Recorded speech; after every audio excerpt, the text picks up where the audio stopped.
Ever since the 70s, the program has been a work of thousands of innovations.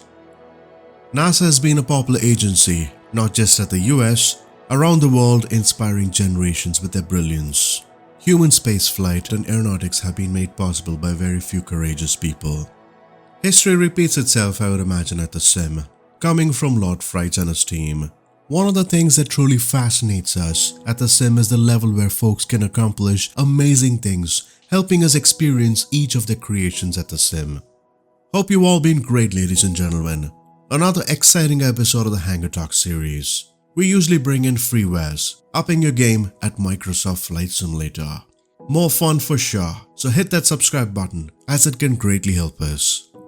A failure that first took place due to decline in air traffic filling the 747s during those days.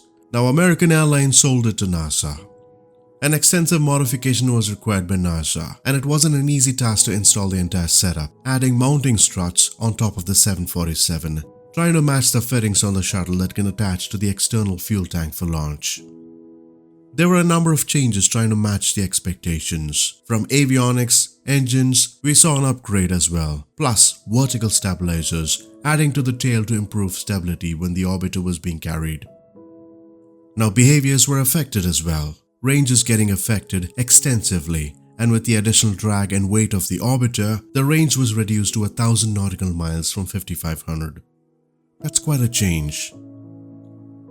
Now with this mod brings in more fun.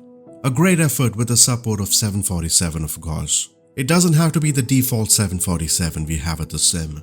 The salty 747 mod works perfectly fine. The Endeavour shuttle orbiter would be attached to the place, and the team has spent quite some time modeling and texturing the asset that comes with the modern livery of the shuttle aircraft carrier. On the real shuttle aircraft carrier, the center of gravity could be tricky, especially with the shuttle riding on top. There had to be an alteration done in the center of gravity to enable a careful flight. If you're wondering if that has been changed in this mod, there hasn't been any of these changes yet. However, on the orbiter weight, this can be adjusted. For example, if you set the weight below 50,000 pounds, you wouldn't see the orbiter. You have to set it between 50,000 to 140,000 pounds. In terms of fuel, you can expect the behaviors, as the engines have been tuned to consume more fuel. Payloads from all passengers have been revised, and you can only find the pilot, co-pilot, and the orbiter. If you're wondering if there are any future changes to this mod to make it more exciting, there absolutely are.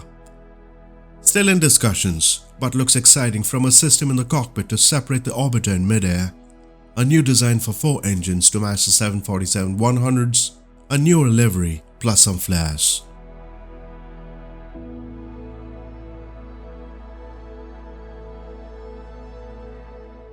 It was a simple install, where you can place the unzip file on your community folder.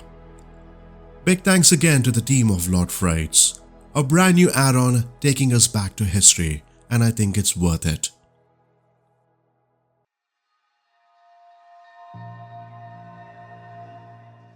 The link to this add-on can be found in the description below. Did we imagine history repeat itself? Only at Microsoft Flight Simulator, I would imagine. And there's plenty to discover. Do subscribe for more. Until next time, take care and happy flying.